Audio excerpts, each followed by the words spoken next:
and I walked past the glass conference room and saw them cheering, actually raising champagne flutes at 9:12 a.m. I knew they thought I was dead. Not literally, just removed, archived, filed under old software. Which is funny, considering I was the one who wrote the damn software they were now selling for $1 billion payday. My coffee hadn't even cooled yet. I stood there, invisible as ever, watching my name float on the giant screen behind them. System integration credits, Clara H, legacy contributor, legacy, the corporate version of a eulogy. No one said my last name. No one invited me in, just a blur of suits clapping like they hadn't buried me under a decade of ignored emails and idea theft, so I walked on. Past the interns who never made eye contact. Past the awards wall where my name had been etched twice, and quietly replaced by the Team Excellence plaque. I went to the basement. Yes, the basement, storage, forgotten printers, dead routers, and the one place no exec had ever stepped, server room B. I still had clearance. They'd never revoked it, probably assuming I wouldn't know how to wield it, but ghosts never forget where the wires live. I reached the old server that hadn't been touched since our first expansion to Seoul, pulled off the dusty cover. And there, buried in the audit logs, was my clause. Quiet and dormant like a landmine in the wrong war. Article 14.7c, Operational Software Authorship Entitles Veto and Signatory Rights to System-Level Corporate Reallocation. It was supposed to be ceremonial, a footnote, except they didn't read it, they never do, so I updated the internal ledger. Not forged, just unlocked. Like a door I was always allowed to open but never dared. Back upstairs. I passed Keen's assistant. Hannah. She didn't recognize me even though I trained her. Twice. She was too busy texting something about brunch post-close. And then came the twist, a ping on my phone. Request for signature, merger execution file Virelix Systems. Sent to me by legal, automatically. Because the system now listed me as the primary authorizing party. That's when it hit me like a hit-and-run epiphany. They'd sold the company without realizing I had the final pen. The entire merger hinged on me. I leaned against the wall outside the boardroom. Their voices bled through the glass, slurred laughter, nervous negotiation, Keen barking about tech stack compliance. The door opened, and Lawrence Keen, silver-tongued overlord of quarterly manipulation, stepped out and froze. His eyes widened like a man seeing a ghost. And in a way, he was. Clara, he said, voice pinched. I didn't know you were still with the company. I'm not, I said, tucking my phone away. I'm in the company. He didn't laugh, just stared. We need your sign-off, he said eventually. His voice was different now. Soft, coated with panic. I reached into my bag, slowly, like drawing a weapon. My Montblanc pen caught the light like a blade. I unscrewed the cap, raised my brow, and said, let's renegotiate. The silence that followed could have sliced drywall. Keen blinked like a man rebooting. Clara, he said again, this time with that oily CEO grin he used on investor calls and interns too fresh to know better. We're on a tight timeline here. The Virelix reps flew in last night. Our valuation, your valuation, I interrupted, tapping the pen against my palm, is built on code I wrote in a janitor's closet while y'all were busy installing espresso machines and hiring motivational speakers. He laughed. Wrong move. It sounded like a balloon deflating through a pinhole. Look, whatever this is, it's a legally binding clause, I said, stepping into the conference room, that gives me co-signing rights on any transfer of proprietary tech. You all signed off on it when you annexed my team's division and renamed it the Digital Optimization Hub. I watched their faces fall like soufflés in a stampede. There was Sandra, the head of strategic synergies, who once pitched my original platform under her name while I sat in the same room. She was clutching her mug like it was full of poison instead of pumpkin chai. There was Doug, HR's finest political chameleon, who once said, let's loop Clara in for notes after the decks are final. And of course, Virelix's people, 3 smug men in tailored navy, all quietly wondering why the woman in flats was holding a grenade with a smile. Keen coughed. Okay, let's be adults. What do you want, Clara? I didn't sit. I wanted them to look up for once in their lives. First, a formal memo, public, acknowledging that the primary system architecture and its evolution over the last decade came from my designs, underpaid, uncredited, and undocumented, because you all preferred the illusion of teamthink. A beat of silence. Second, I continued, you don't touch my people. You don't lay off the legacy engineers who stayed behind when the world moved to mobile first and microservices. They are in this building right now eating microwave ramen and praying their badge still works next quarter. Sandra muttered something, probably a prayer to the god of branding.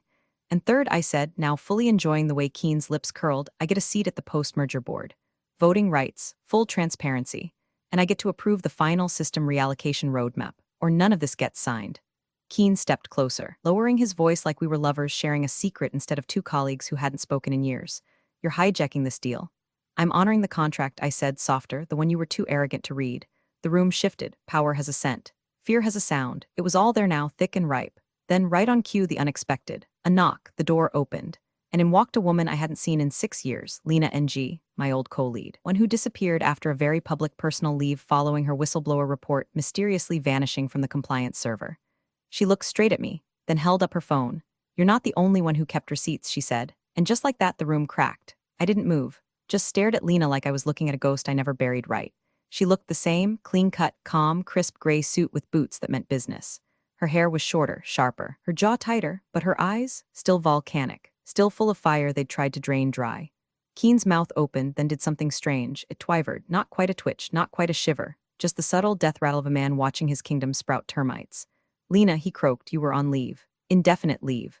She held up her phone again, tilting it so we all saw the screen, an archived thread of encrypted emails, complete with compliance case IDs, whistleblower memos, timestamps, and God bless her, 3 audio files labeled Q4 MGMT call Keen MP3, HR memo redact, and Sandra voicemail panic. The room went full morgue silent. Lena smiled without warmth. "Indefinite leave ended when you tried to merge fraudulently with a foreign entity using IP you don't fully own."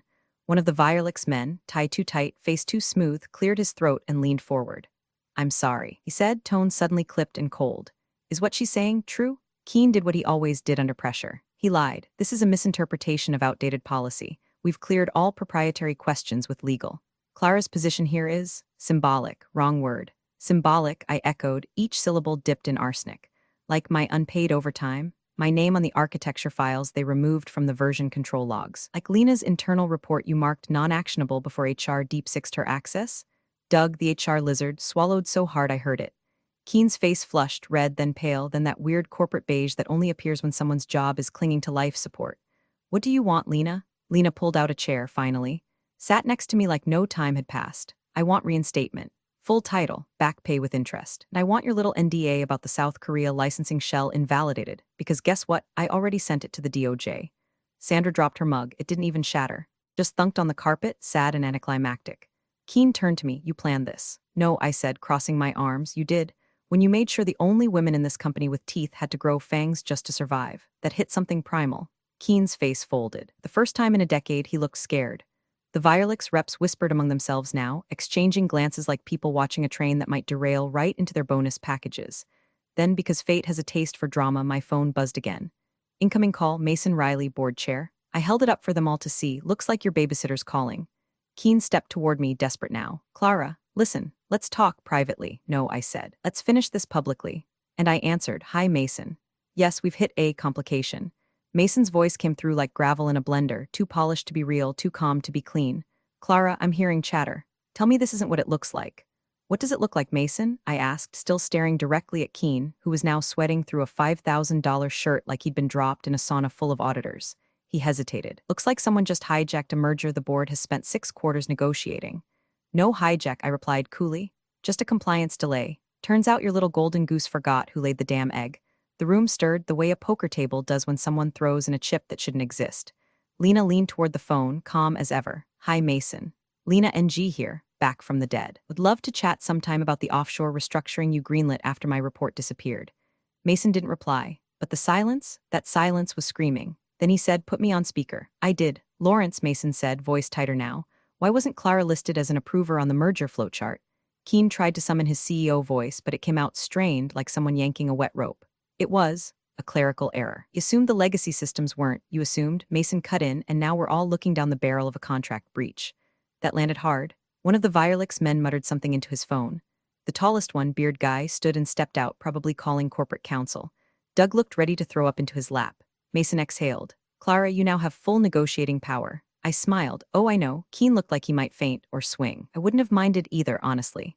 "But if you're about to pull a power play," Mason continued, "do me a favor and remember this isn't just about him. This is about the company, the shareholders, the employees." "Oh, I remember the employees," I said. "I remember the Christmas where you gave everyone stress balls while I rewrote 30,000 lines of code overnight because your VP nuked the QA pipeline during his vacation." Mason had the audacity to chuckle. "Noted. Just don't burn the house down. Renovate it." I hung up. Keen opened his mouth. I raised a hand, "Sit," and for the first time in 10 years he did. Lena stood. "Let's talk deal points." But then the fire alarm went off. Every light turned red. Sirens shrieked. Keen's face drained. "That's not a drill." Virelix beard guy ran back in. "There's a breach in server room A. Firewall's gone. It's all crashing." And that's when I understood. This wasn't coincidence. This was sabotage. And someone else was playing a much bigger game. I didn't even flinch, just stood there while the sirens screamed like they'd caught the scent of guilt. Lena looked at me, eyes narrowing. We both knew the layout. Server room controlled the real-time backups and compliance snapshots. Anything wiped there could vanish into plausible deniability forever. Keen was already moving, rushing out the door like a roach who smelled the lights coming on.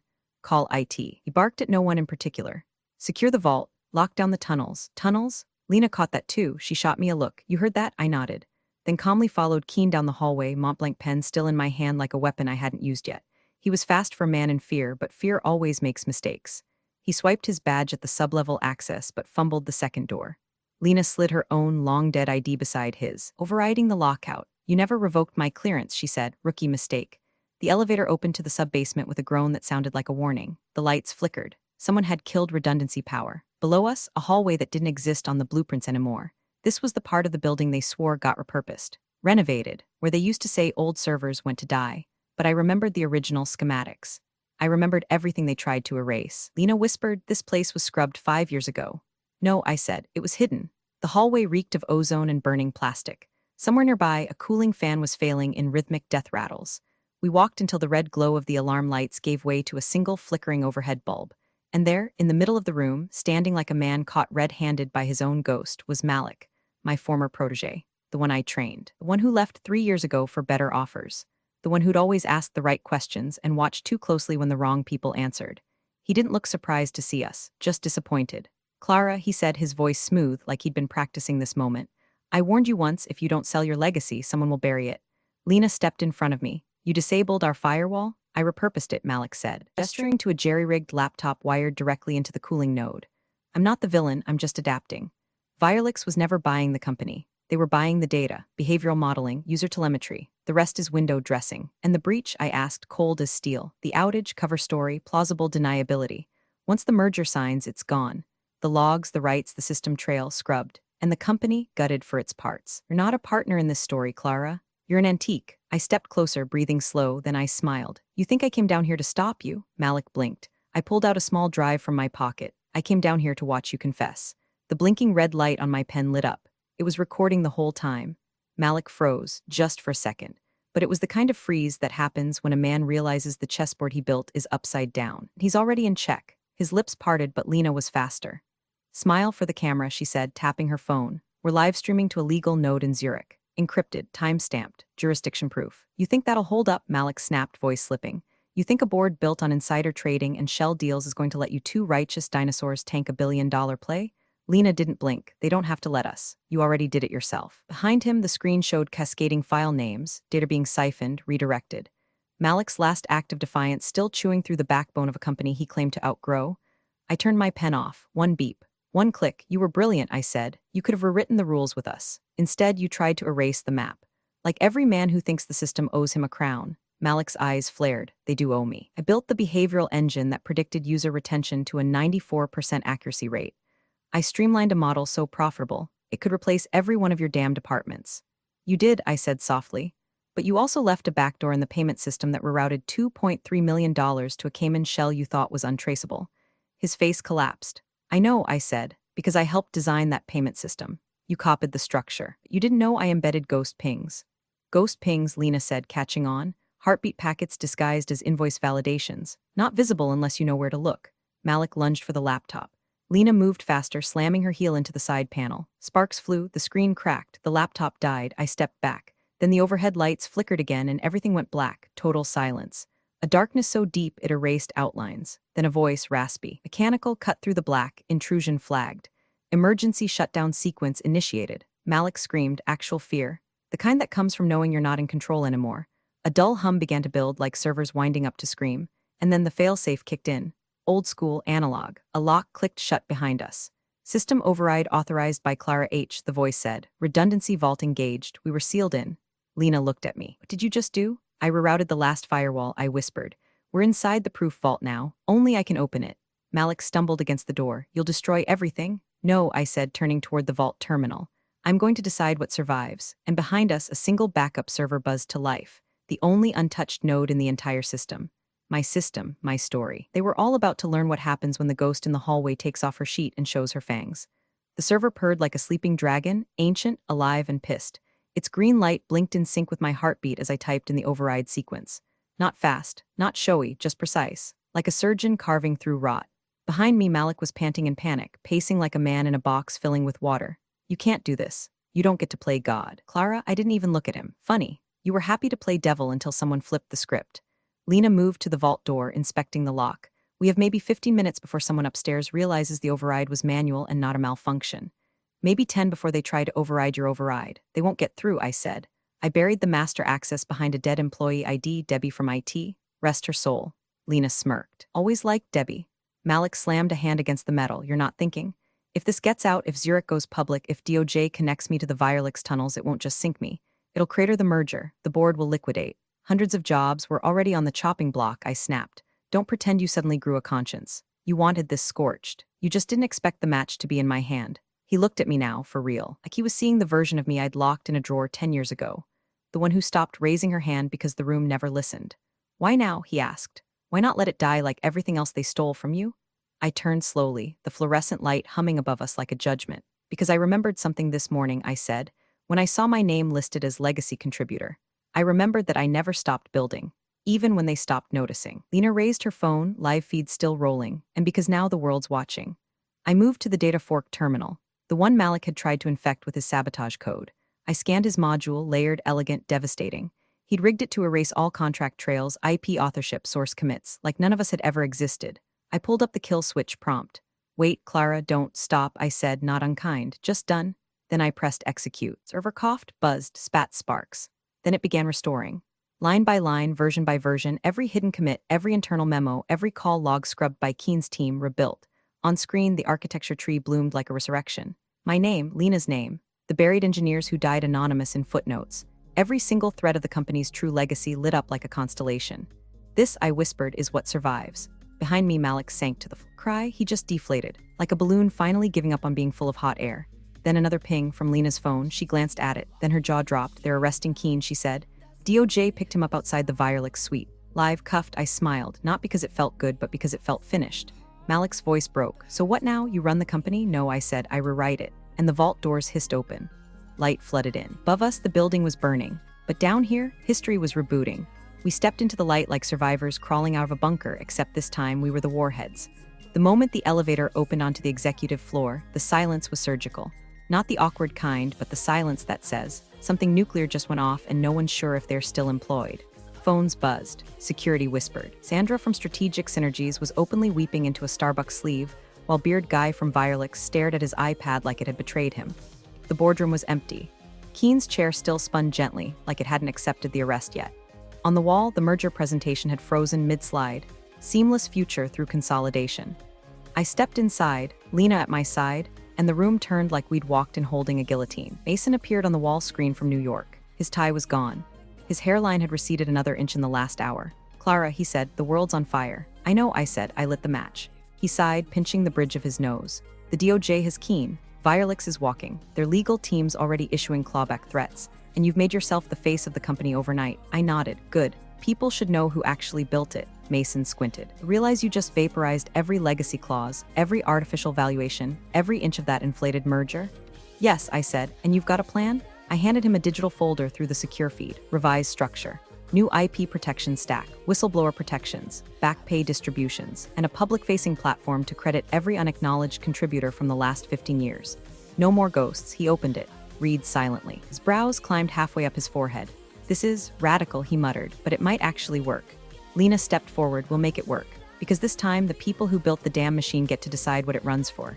Mason looked straight at me. And you? What do you want, Clara? I paused. Looked out the floor-ceiling windows where morning was bleeding in like a second chance.